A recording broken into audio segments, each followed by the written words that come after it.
So to reset the Google Nest Hub, it's actually fairly easy. If you flip to the back here, there is the volume rockers. So what you do is you hold down these two lower and upper volume rockers simultaneously. So I'm going to use my two fingers here, and I'm going to press up and down simultaneously, and I'm going to hold it in.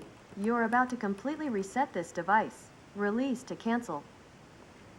So if I hold the duration, now if I didn't want to do that, I could simply release before the time limit, 10 seconds, is up.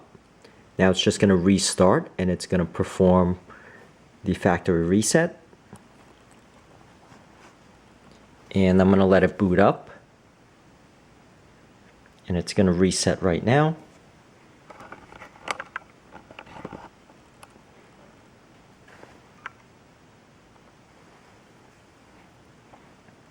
You'll notice in my living room here, it actually removed the device automatically.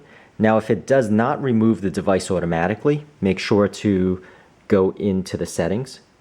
So right now it's just rebooting. So I do have my Lenovo smart device here, which is equivalent to a Nest Hub.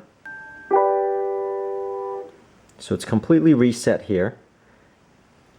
But I just want to show you how to manually remove it. To get started, download the Google Home app on a phone or tablet. The mic's off. Or to manually remove it, you can actually go in the settings and scroll all the way up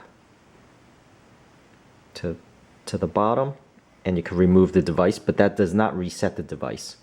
So just keep that in mind, that you can also just merely remove the device without resetting the device.